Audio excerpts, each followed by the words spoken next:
How much does it cost to live in New Zealand? This is a question we are asked time and time again, and today you are going to find out the exact answer. I am sitting down with Brent. He is a financial wizard, he's a Kiwi, and he's going to tell you everything. The cost of groceries, accommodation, transport, utilities, everything. What about groceries? How much am I allowing for groceries? So I actually did some research before jumping on. So the census, which is how they get all the information about New Zealand households, how much do you spend on rent, groceries, transport, all that kind of thing. The number that they had for 4 people was... So sit back and find out how much it costs to live in New Zealand. Got it. Brent, welcome to the NZ Ahead podcast. I am so happy and excited to be talking to you about costs of living here in New Zealand. Welcome to the podcast. Thanks for having me. You have got a YouTube channel, and I just said to you before we started recording, I actually feel like I'm talking to a celebrity. I'm a big fan of your channel, and you're doing such a fantastic job educating people about the costs and investing and all things to do with money. And I just want to dive straight in and get you to introduce people who don't know your channel over on YouTube, who you are and what you're doing for the world here in New Zealand. Well, thank you so much for having me. We're just making videos in our room. It's pretty casual. But for me, I'm 31 years old. I'm living in Auckland. I've been living here basically my whole life, except for a little short sort of 6-year window where I lived in Singapore. So I did my university over there, worked for a family office or a wealthy billionaire for a couple of years. And in 2019, we moved back. So I've been through that journey of moving to New Zealand.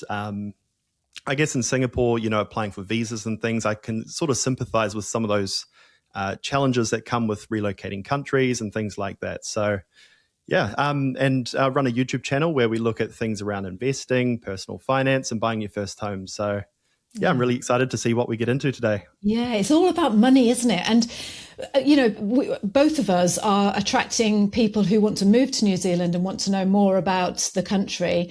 And the biggest question that we get is, how much is it going to cost me to live there? And I want to dive into this with you, is because New Zealand, I think personally, has got a bit of a bad rap of like, it's really, really expensive to live there. What are your thoughts on that? And like, why do the media sort of like portray New Zealand as being expensive?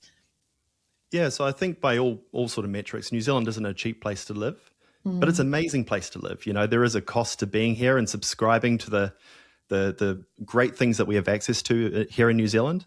So it will be a lot more expensive than many places around the world, but we do get a lot for that. We get a really robust sort of government system. We have really good sort of laws. It's safe. We're away from all the wars and all the sort of chaos of the world right now.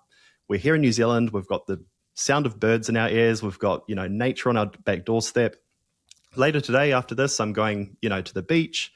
We live such a good life here. So it is expensive, but I feel we get a lot for it. I've lived in Singapore. It's also an expensive place. Cars can run up, $200,000 for what's $50,000 here. So, there are these cities around the world that are more expensive. There are cities that are less expensive, but I do think we do get sort of good run for our money here in New Zealand. Yeah, I agree. I love that. Absolutely love it. It's so true. Okay, look, I want to just dive straight in, and we're going to talk about groceries. We're going to talk about utility costs, transport, housing. We're going to do it all.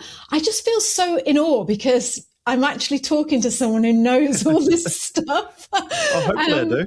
Yeah, I think you do. I think you do. So how should we do this? So do you want to just give me if I'm moving to New Zealand, I've got a young family, as I was when I moved to New Zealand from the UK, me and Brian. How much would you say to me, okay, Liz, you're going to have to allow this much money a month to live in New Zealand? What's that figure? And then let's dive deep into where those costs are. Yep.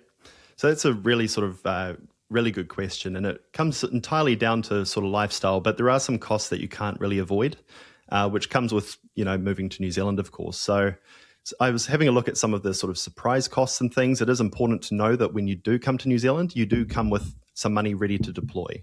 You will have to put up a bond on housing, which can be 4 weeks generally, and another 1 or 2 weeks in advance as well. So that could be up to 6 weeks of rent that you have to pay at the outset. When you come here for the first time, you'll probably stay in a hotel that could run up to a couple $100 a night. There are, or an Airbnb or something like that. There are these costs just for being here. The high cost of the flight to get here as well. So those are some of the big ones, is that you do need to bring money when you first move. And that'd be the same for any country. Bond on housing, there's cost to sort of establish yourself, buy whitewares, things like that. But as a sort of ongoing cost for a family, say you've got a couple kids, husband, wife, whatever it might be, you'd probably be looking at somewhere around $7,000 or $8,000 a month, I think, for a sort of average lifestyle in New Zealand. Yeah, I agree. I think that's what we spend. God, I'm so glad you told me that, Brent, because I was thinking, I'm sure we're spending too much. I mean, it's not so much bad now the kids have left, but back then it was, when they were home, I was thinking, oh, I need to cut costs. I'm spending too much. But actually, if you've given me that figure around 7,000 or 8,000, yeah, that's absolutely right. So where does the bulk of that money come from? Well, housing. Housing's a big one. Yeah. In New Zealand, we love houses. We've bidded up the price over many sort of decades and things. So unfortunately, housing is probably where the biggest cost is. When we were in Dubai in January, it's also the biggest there. In Singapore, my friends are saying they had 100% increases whenever they did their renewals over the last couple of years. There's some, it doesn't matter where you go in the world, housing will probably be the biggest expense. So in New Zealand, you'd probably be looking at, I'd say for a 2-bedroom, probably the 600, 650 is about the sweet spot for a modern, healthy home in Auckland, a 2-bedroom. As you sort of upgrade through the number of beds, you're probably looking at another $150 or so for an extra bedroom. So if you go from a 2-bedroom to a 3-bedroom, you're probably looking at about the $800 mark, $750, $800. And then for a 4-bedroom, it's probably around the $900 mark. It sort of goes on like that. So that would be where most of your money goes. And you pay that weekly, don't you? Correct, yeah. So in Singapore, it would be, sorry, I keep talking about Singapore and New Zealand. It's the sort of two places I've spent the most time. Yeah. It's mainly monthly. So in New Zealand, we talk on weekly terms for our sort of rent payments. Yeah, and the same in the UK. My daughter's in the UK at the moment. She's in London. And she was like, they want a month's rent. And I'm like, yeah, that's what you have to do. And she's so used to being in New Zealand and paying, when she was living in Wellington, weekly rent. They get paid weekly. And we pay our rent weekly, don't we, here? But over there, they get paid monthly. And do you think, I mean, this is a completely personal thing, but do you think compared to what you were getting in Singapore for your money, do you think the level of housing is good value for that cost in Auckland? Extremely good value compared to Singapore. Singapore is very expensive. You'll have an apartment in the sky, as many countries sort of do, that's their standard of living. That's quite normal. New Zealand, you'd expect to have a little bit of grass, some sort of property that you can maintain to some degree, have a garden. This is kind of the sort of norm in New Zealand. Apartment living is something that's probably more towards students or short-term accommodation. There's less people living in apartments on a long-term basis. So even if it's a smaller house, I've got a house that's about 128 square meters of land. That's quite the normal in New Zealand to have at least that much. Yeah, I know. Well, I remember when we first came over and we were like, because in the UK, if you have a detached house in the UK, like you're a millionaire kind of thing, so everyone strives to have a detached house. And here, a lot of the houses we were looking at here in Taranaki, at least, they were all detached, and we were like, oh, we can tell people back home now that we've got a detached house. It's like we've made it. And that sort of leads into what a lot of New Zealanders do on the weekend, right? Like if you have a detached house, you have gardens to maintain, there's a house to wash, there's lots of windows. So that's something as well that maybe some people in some countries, say like Singapore, my obvious reference, probably wouldn't be used to, is that houses take a lot to maintain, which, can take up some of your time on the weekends. But a lot of my colleagues take pleasure in that. They take a lot of pride in their home, and that's something that we in New Zealand are probably a little bit different than many parts of the world. Are you spying on me, Brent? Can you see me that I've having to clean my windows this morning and wash down all my? I know the trials and tribulations. Compared to Singapore, I was flatting with a guy from Christchurch, and we just had our little house. We just had we just cleaned once a week, and that was it. In New Zealand, it's, the gardens need doing, the gardens need trimming. Yeah. We need to wash the house. We need to wash the cars. We need to, there's just a whole lot of things that people need to be conscious of if they're not used to that kind of lifestyle. Yeah, but it's like it's like a point of conversation, don't you find? That when you've got your house, it's like, oh, what are you doing this weekend? Well, I'm doing my hedges, oh, I'm doing the lawns. And it's like this point of conversation that everyone has. It's like you say, it is part of that whole lifestyle. So yeah, I love that. Okay, so we're going to allow 700, 800 for housing. What about groceries? How much am I allowing for groceries? So I actually did some research before jumping on. So the census, which is how they get all the information about New Zealand households, how much do you spend on, rent, groceries, transport, all that kind of thing. Mm-hmm. The number that they had for 4 people was $480 a week. I thought this was a little bit on the higher side, to be honest. Is this for groceries, Brent? Correct, yeah. Yeah. So that's what the average New Zealand household would spend. You think that's too high? You are here because you love New Zealand. You might be moving to New Zealand, living in New Zealand, or you might just spend your days dreaming of visiting this gorgeous country. Because we love New Zealand as much as you do, we have compiled a short and very unique 5-day video series showcasing life in New Zealand, what it's really like. These videos are real, they are exclusive, and best of all, they're absolutely free. So if you would like to view New Zealand from the inside out and find out what life is really like down here, sign up now, and every day for 5 days we will send you a personal 3-minute video showcasing some brilliant aspect of life in New Zealand. You are gonna love it. Go to www.itsadrama.com/ILoveNZ. We can't wait to share those videos with you. Okay, let's get back on with the show. You think that's too high? I do, a little bit. It depends on what you eat. Like my wife and I eat a lot of vegetarian food. So for us, that certainly brings the price down. Yeah, definitely. And, you'll opt for things that are, you'll either buy fresh produce that's in season or you buy it via a can. So it's so different depending on what your consumption patterns are. If it's, pesto, and I'm thinking of like real all sort the of posh expensive things. stuff, steak and, that kind of thing, it can certainly add up. Yeah. But you sort of make it what you want to. And we have a lot of. Sorry, darling, go on, carry on. Sorry. Just sort of saying that there's a lot of other sort of supermarkets than the Pack and Save, New World, and Woolworths options. So we eat it from a lot of Indian supermarkets as well, which can bring the price down. Definitely. Oh, I love this topic. I absolutely love it. But I'm going to tell you, I think 480 is quite good. I think that's quite reasonable. And I was going to ask you as well, does that include alcohol? Does that include wine? I wouldn't say so. That's such a subjective thing. Different people, like we don't have any alcohol in the house here. I prefer to drink outside with friends and that kind of thing. It'll be 10 to 15 for a pint. Yeah. For a box of beer, 20, 25. But it's been a long time since buying alcohol. But if alcohol's in there, probably add an extra $100 for the average household. Yeah. I was going to say, for the people watching who do like the odd tipple of wine, then, I think I would, I think 480 is, I'm going to say that's about right. I think maybe sometimes I spend a little bit more, like 600. And yet other times it's like you say, it's so subjective because there's people in our community and they're always putting up how much they spend every week on groceries. And they can do it for 250. And I'm like, how are you doing it for 250? But like you say, it depends where you shop. Also, like thinking ahead and making big meals as well, and making that last, and being vegetarian. I would imagine that's going to be a lot cheaper because meat's not cheap, is it? So correct. Yeah. All right then. So, this is great. So we're around about 480, 500 on the groceries a week. But we could get it cheaper, couldn't we, Brent? If we give up the alcohol, become vegetarian, and just shop more, cheaper supermarkets, then we could get it cheaper. Right. What about utilities?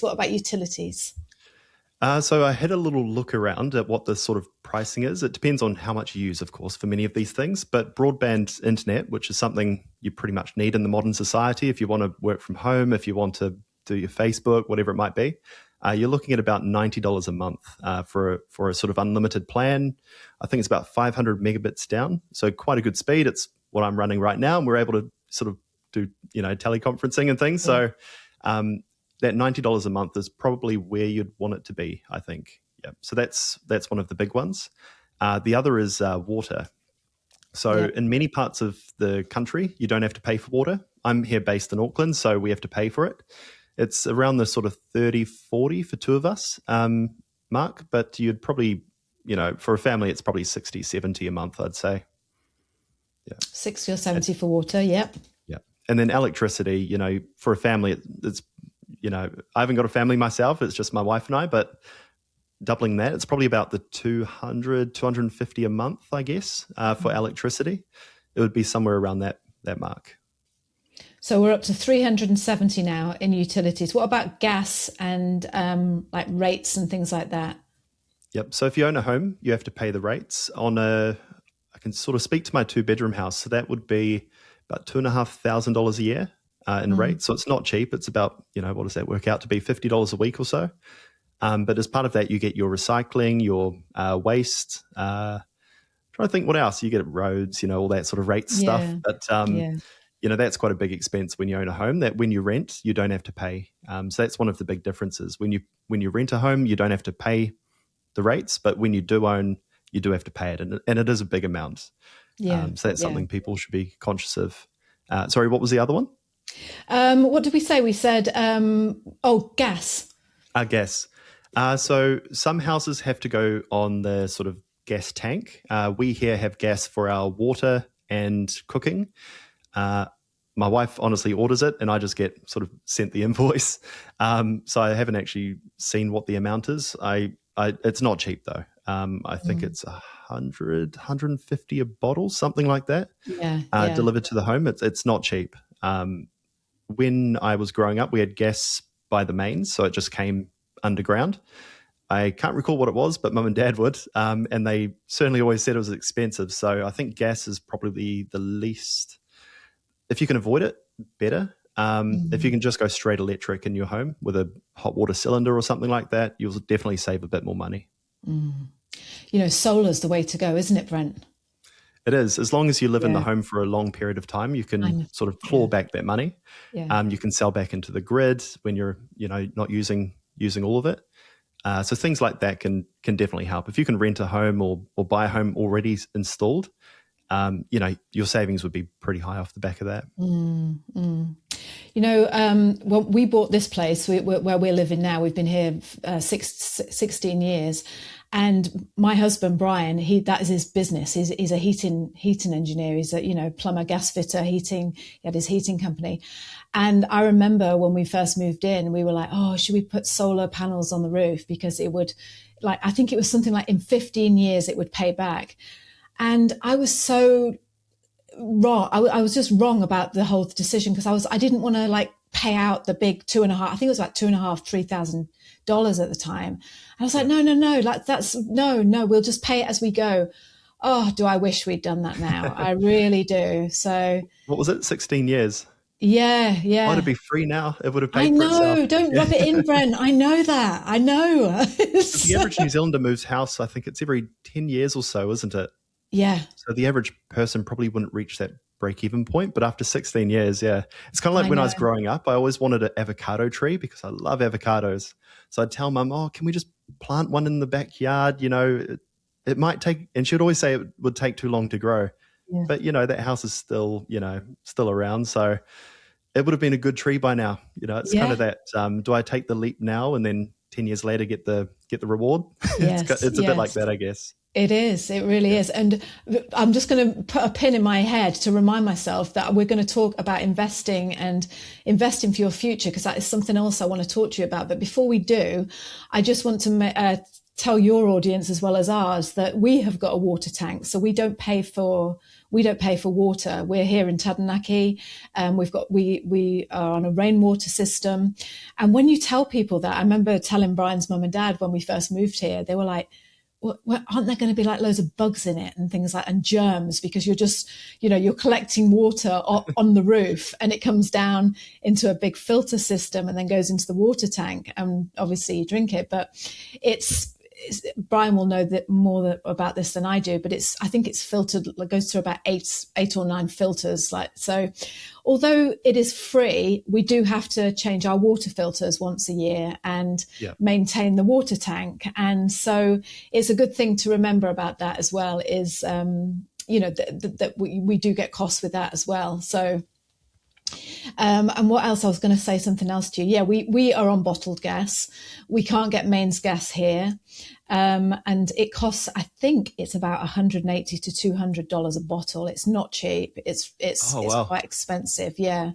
What about heating? Talk to me about heating in New Zealand homes. How much can I expect for that? Probably see a aircon machine up there. So one of those is about $750 to get it installed, is the expensive part. So if it's a back-to-back where they put the sort of fan outside, I'm on the second floor, so it's a bit more expensive. But generally, it starts at $750 for installation.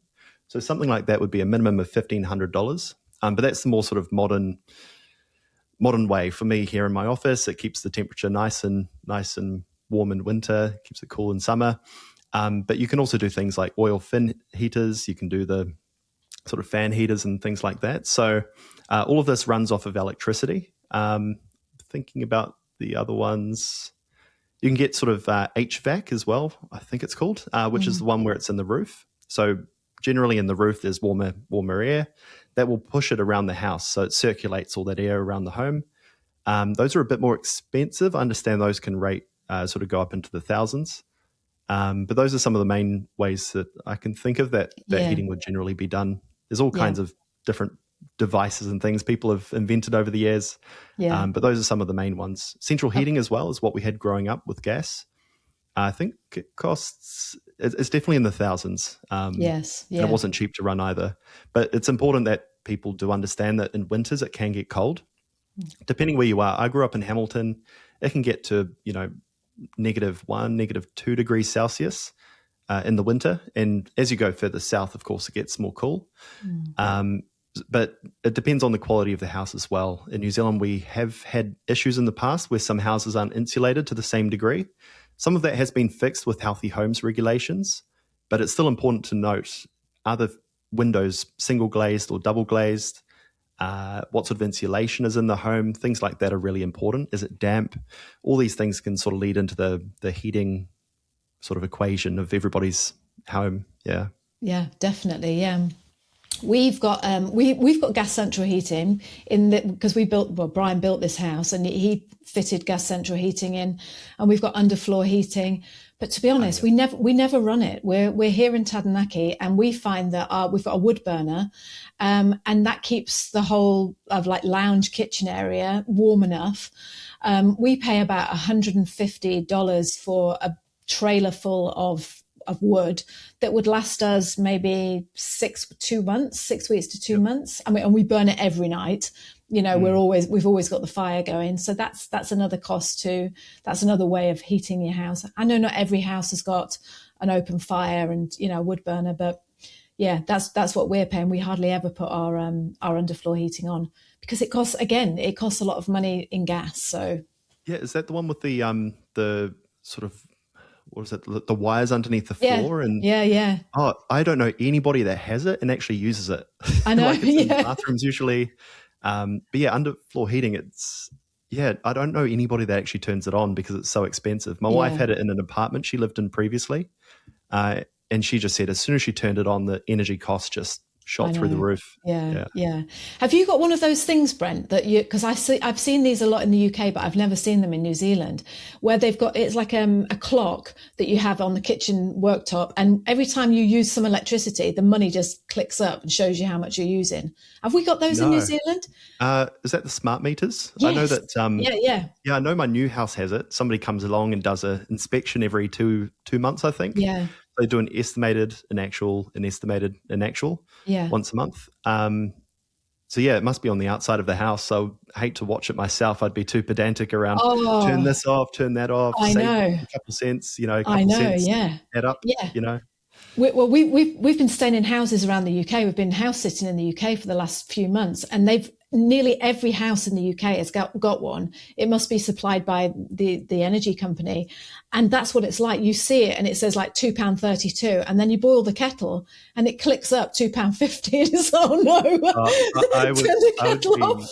I'd be sweating bullets. So I'd be would looking I. at that going up, going, I need to turn off the TV. I need to make sure everything's turned off, no lights. Yeah, I know. Talk about stressful.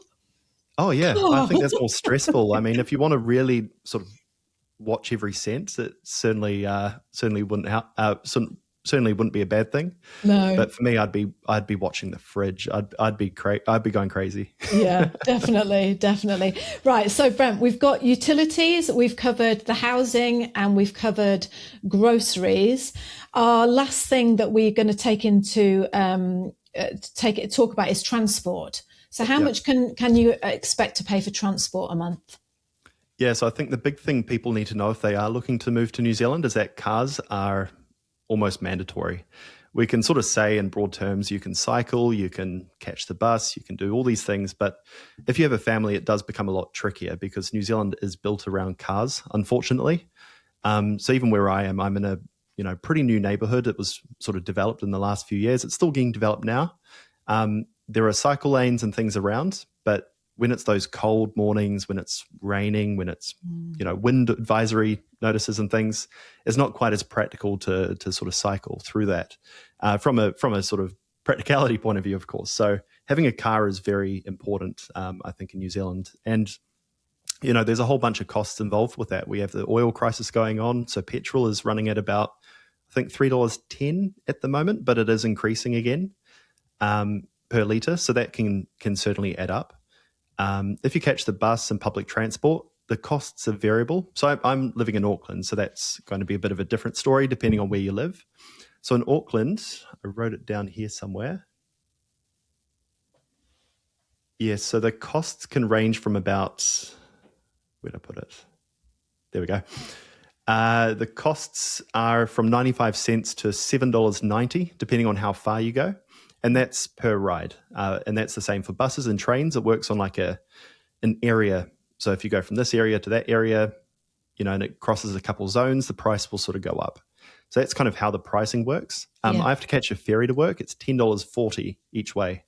So that adds up really quickly. Wow, yes, yeah. And in the Auckland CBD, if you have a sort of membership, you can pay anywhere from about $12 to $20 for full day parking. But yeah, it's really an equation. Do you have a car or not? If you have a car, it's a lot more expensive. There's annual registration costs. There's insurance costs, which are probably about I think I pay about $1,000 a year for my little $8,000 Toyota Aqua. It really comes down to whether you have a car or not. Is really the thing. It's pretty hard to put a value on it. If I had to estimate, if you do a bit of bus getting to work, but you have the car as well, it's probably around $300-400 a month. But that's assuming that you work from home many days and that kind of thing, and how much gas you actually run through. If you have to sort of drive to the other side of Auckland and back, you're probably looking at closer to 1,000. Thanks for putting all those figures together. That's absolutely amazing. So I was stringing quite a few things together. I was looking at buses, trains, ferries. Yeah.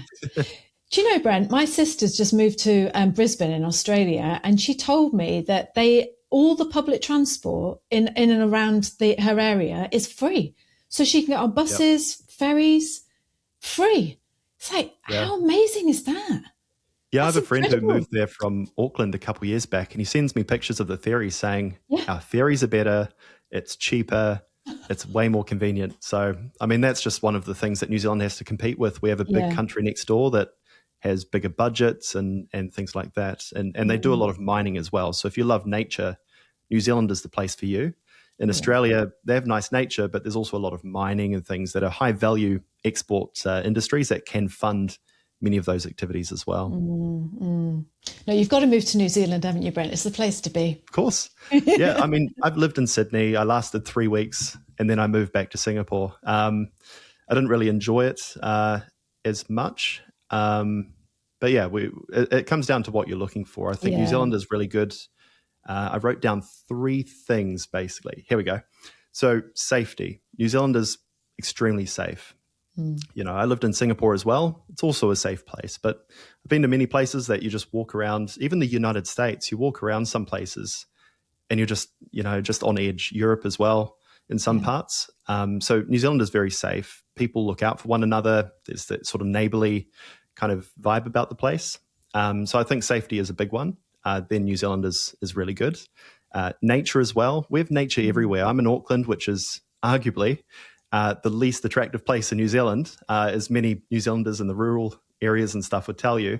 But we've got nature everywhere. It doesn't matter where you go, you will find something. Even here in Auckland, Takapuna Beach is amazing. Waiheke, Piha Beach, you know, there's so many nice things around. And the third one is time with family. In Singapore, people had maids, they had all sorts of things just to handle the fact that they work, you know, 60, 70, 80 hours a week. In New Zealand, I'm contracted at 37.5, and that's quite a normal 7.5 hours a day, 5 days a week. That's quite a normal contract in New Zealand. So we have so much time outside of work for work-life balance and things like that. If you want sort of fast pace, you want lifestyle, you want sort of nightlife and stuff like that, New Zealand probably is pretty far down the list. But when it comes to safety, nature, time outside of work to actually enjoy life, and you know, probably prolong your life as well with our good water, good food, really high standard of living. That's where New Zealand really, really excels. Sorry, a little bit of a tangent there, but still in the same essence gorgeous. that, like, I'm, you know, in New Zealand. I love it here. There's a lot of media stuff out there at the moment saying Australia, Australia, Australia. I have a lot of people saying they moved from New Zealand to Australia. It wasn't what it was sort of, you know, said to be. And they've come back home. The cost of living there is worse than here. So is that right? Yep. Right now with the high Australian dollar, they've got their own issues with inflation running at about, I think it's 4.5% or something like that. And ours is 3.1. So there is cost of living pressures over there as well. Yeah. It's not like it's this oasis that's significantly better than here.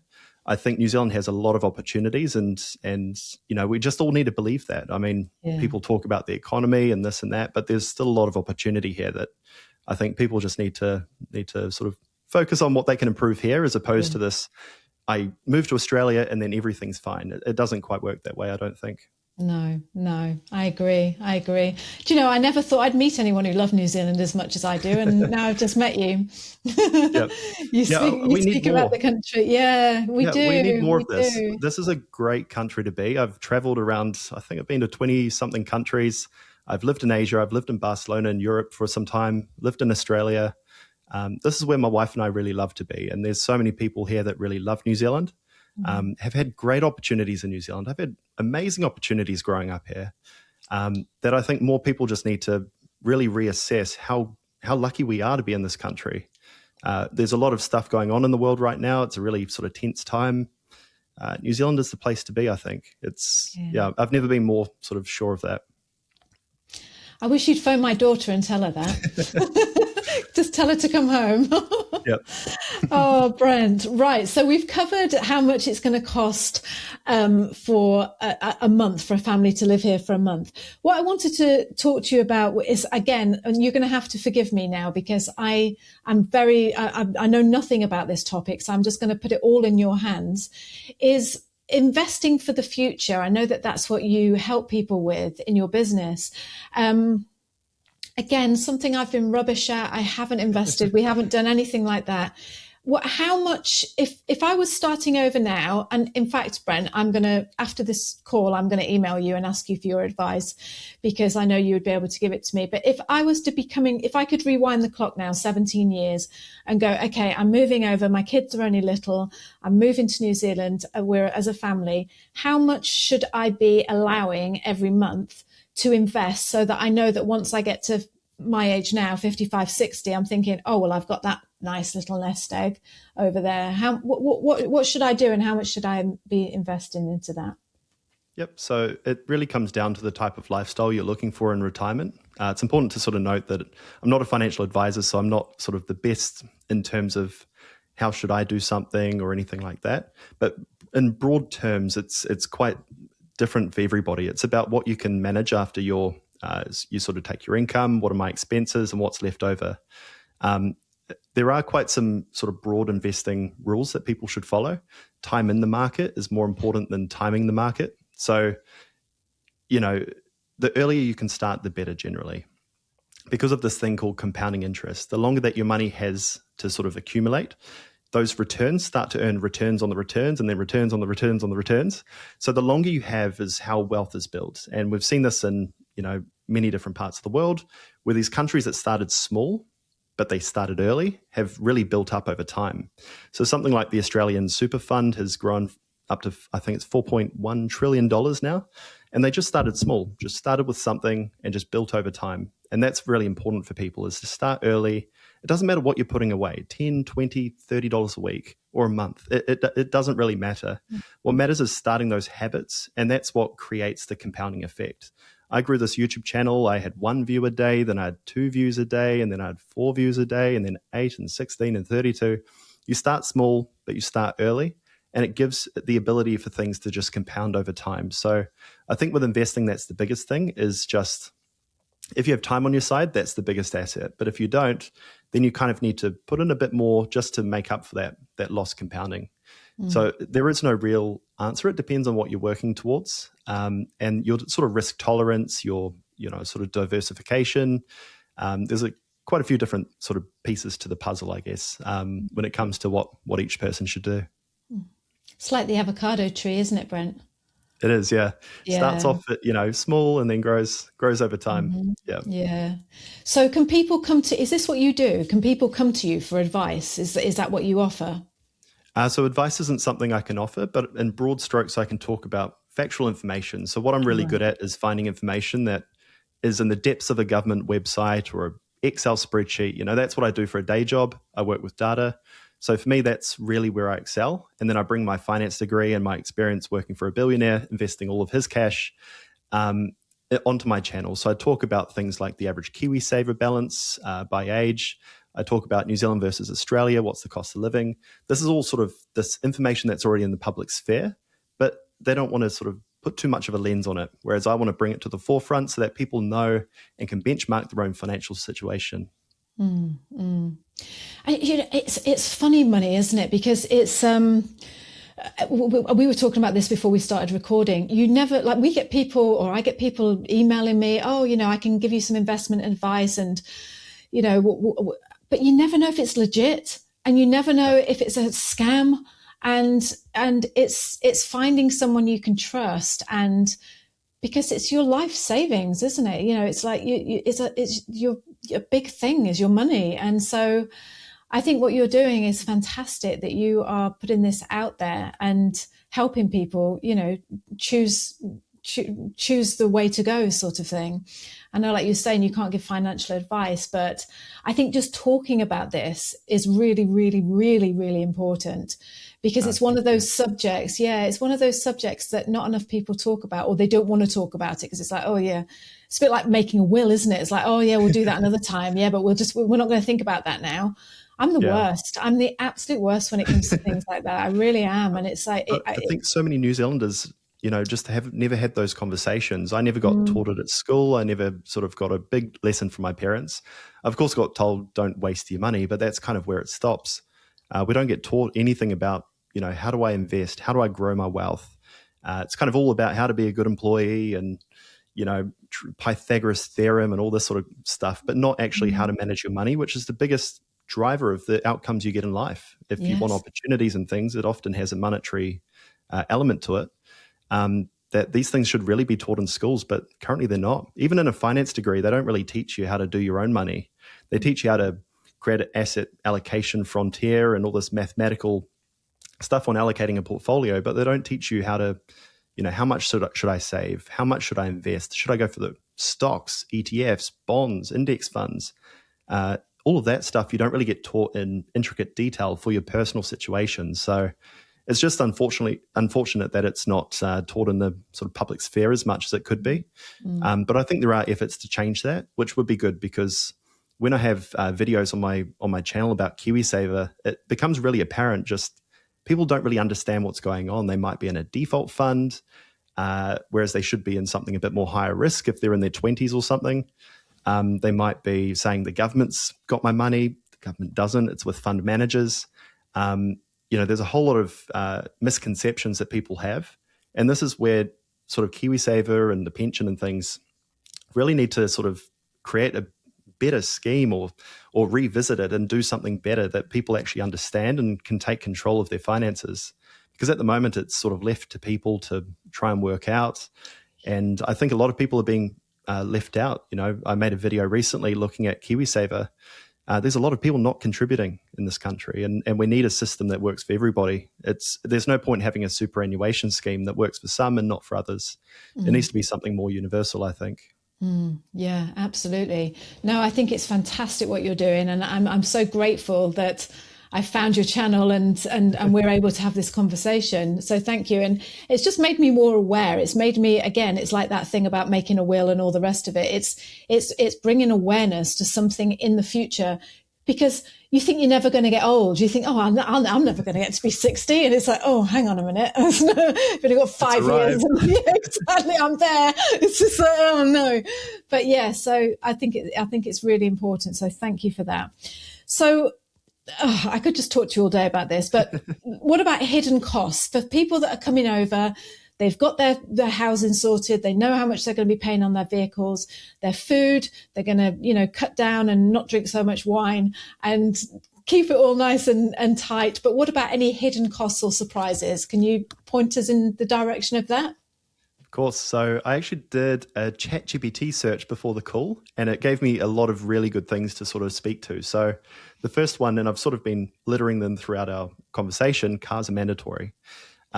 So that is a big one. It was number one with ChatGPT, and it's because in many parts of the world, Singapore included, you could rely on the public transport exclusively. In New Zealand, I think it is a lot more tricky, but it depends largely on where you live. If you're in the city centre, I lived in the city without a car. You can get by. But if you're out in the suburbs and it takes an hour and a half by bus or something, that can wear thin. Getting groceries home, that kind of thing can be a lot trickier. So cars, do definitely think about your needs and where you live and whether you need a car, because that might be one of those hidden costs that you haven't quite budgeted for. And a car can run from $2,000 at the lower end to, millions, right? There's wild cars out there. But generally, if you have, I drive about a $8,000-9,000 Toyota Aqua. It gets me by, low maintenance, that kind of thing. So that works really well. So just that's something people need to be aware of. Renting a place, the sort of refundable bond of 4 weeks plus the 1 or 2 weeks in advance. That's a hidden cost that people need to think about. Another one was groceries are expensive. Yes, we know that. Utilities are paid on top of rent. And I've had this everywhere actually, so that wasn't a big one. People shouldn't be surprised that things like water, broadband internet, power, that's always on top of rent. There was also things around life admin. I think in New Zealand, things like furniture and sort of stocking up a house can be a little bit more pricey. Recently, I've been to IKEA, and if you sort of look behind me, I've got a little bit of it there. I've got a bookshelf. It cost, I think, $280. Before IKEA came, importers were selling this for over $500. So things have got a lot better, and they deliver nationwide. But then also you've got things like Kmart, the warehouse. You've got Marketplace, Trade Me as well. Yeah. So Trade Me is our local eBay equivalent. So those are places you can go to as well to find cheaper things to deck out your house. Whitewares, things like that. All of that can really start to add up. A washer, dryer, dishwasher, fridge, all of that kind of thing. So that's just another sort of thing to think about, I guess, in terms of your moving costs. Another one is New Zealand is far away. It can be pretty difficult to get here. We have flights, just thinking west to Dubai, 17 hours, and the other way. That's still coming through? Yes, it's still coming through. Perfect. Yeah, it's still there. And then the other way to New York, which is 17 hours the other way. So between there's flights to New Zealand, but they might have a stop in Singapore and Hong Kong and in Los Angeles, something like that. Yeah. So flights can be expensive and they can be far. So that's something to think about as well. If you do choose to live here and you want to go home occasionally, it will cost probably a few $1,000s potentially. Yeah. Healthcare as well. A hidden cost is GP visits. So though New Zealand advertises healthcare is free, hospitals are free, surgical things are free, ACC covers accidents, but if you have something like a flu or something, you will need to go to a GP. The cost of that can be anywhere from about $60 to $100 per visit. So that's something to be conscious of. It can get quite expensive. Another one here that I came up with was when a human has to do something, the cost is high. So in New Zealand, and it can be different than other countries, things like haircuts, an electrician, a locksmith, these can go up into $100, $200 just for them to do something. Not haircuts, sorry. That would be closer to about $40 I pay for mine. And mine's like basic, Yeah. basic. 200 so for mine though, Brent.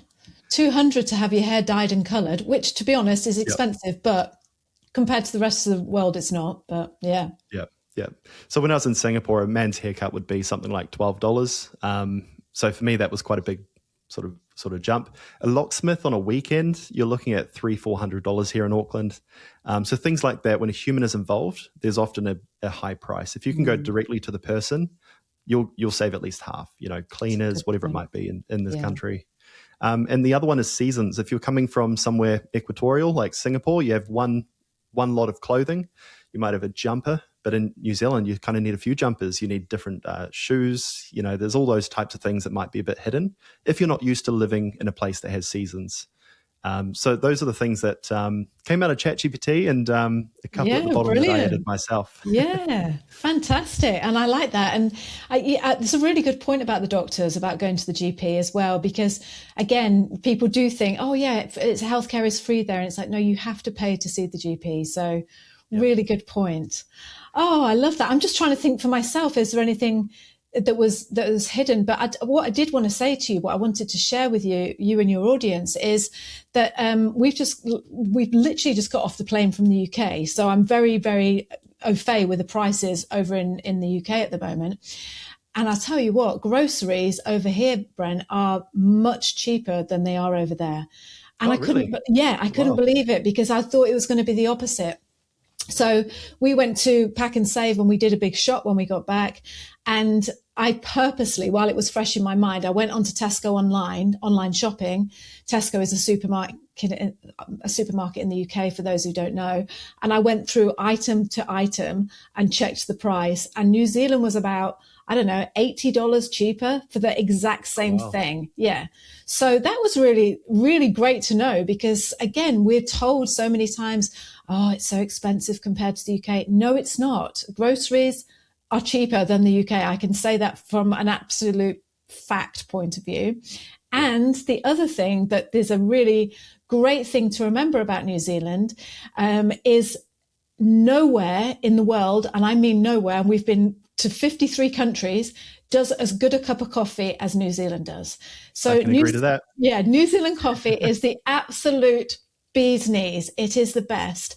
And because I love New Zealand coffee so much, we made a price comparison. We went to America, Canada, UK, and then New Zealand, how much it cost for 2 cups of coffee. And New Zealand was the cheapest. And not only that, it was the best. Yep. You know, Brent, we were paying £7 for 2 coffees in New Zealand, in the UK. They were nowhere near as good as New Zealand coffee. £7. Here, for the same thing, 2 cappuccinos here, 10 New Zealand dollars. And we're like, so you can move to New Zealand and just drink the coffee all day because it's so nice.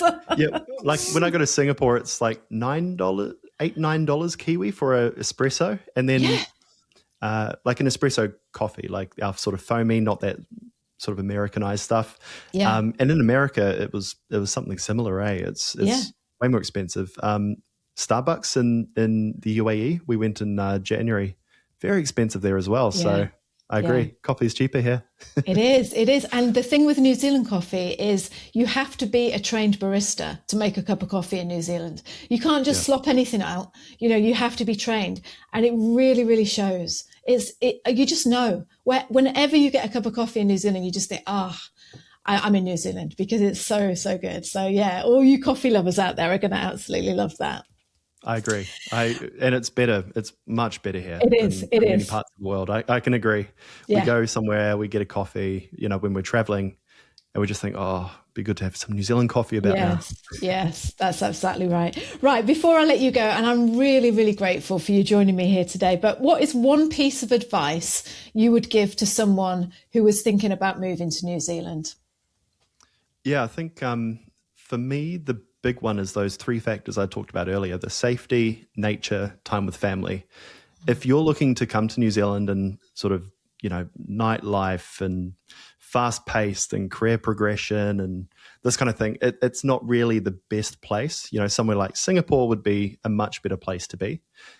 New Zealand is a place you come to when you want to, connect with nature. You want a safe place to live, to bring up your family, and spend more time with them as well. This is the place for that. It's not optimized around, having maids and, all this sort of wraparound support and that kind of thing. It's really about quality of life.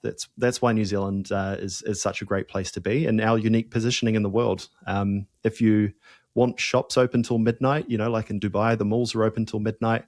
That's not a thing here. They close at, sort of 6 or 8 p.m. on the late nights. That's the kind of place New Zealand is. And it sort of leads into, if the shops are closing at 8, it means nobody's working past that time either. I think supermarkets closing at 10, if you take bars out of the equation, that's about the latest anything closes. And that goes back to the time with family. There's nowhere really that, sort of eats into that time. So that's where New Zealand fits. So if that fits the profile of what you're looking for, somewhere safe, somewhere with nature, time with family, good produce, it's healthy, it's just a really good place to be, then New Zealand would be a place to explore. But if you're looking for something else, you're probably going to be underwhelmed. That's my biggest advice, I think. Yeah, I agree. That's absolutely perfect. Oh, Brent, thank you so much. Thank you so much for bringing. You're lovely. You're absolutely lovely, and you give all your information in such a way that it just feels like, I'm just sitting with a friend and just chatting with a really, really knowledgeable person. Tell everyone what your YouTube. I mean, I'm going to put all the links in the description, obviously, below. But tell people about your YouTube channel, and if there's anywhere else that they can reach out to you on socials. Where can people find you? Yep. So I have a YouTube channel just with my name, Brent Coleman. And I've been running it for 4 years, and basically it's 3 things we focus on. It's investing, personal finance, and buying your first home. We talk about things mainly from a New Zealand and Australian lens, but some of the lessons in that can be applied anywhere in the world. So you can find me on there, Brent Coleman, on YouTube, or on Instagram. I've got my channel, Brent Coleman Investing, but it's a bit early days there, but you can reach out to me there through DM, and any questions, I'm more than happy to help. Oh, fantastic. That's absolutely fantastic. Oh, Brent, thank you so much for joining me today. Like I said, I've been looking forward to this episode, and it's lived up to every expectation. And I hope that you'll come back on the podcast and do another follow-up. It's just been a real joy to have you. Of course. Thanks so much for having me. Okay. All right. Speak to you soon. Bye. Good chat. Got it. So just to be clear, because you're talking to a complete idiot here. I bring my money over. It's got to stay in New Zealand for 3 years, and I can have a week's holiday every 3 years. And then after 3 years, am I given residency and I get my money back? Well, actually, technically speaking, once you've been approved in principle and you've made the investments and you've transfer the funds into New Zealand and made those investments and provide proof to Immigration New Zealand, you're actually going to be granted resident visas already. So you can technically live and reside in New Zealand permanently if you wish.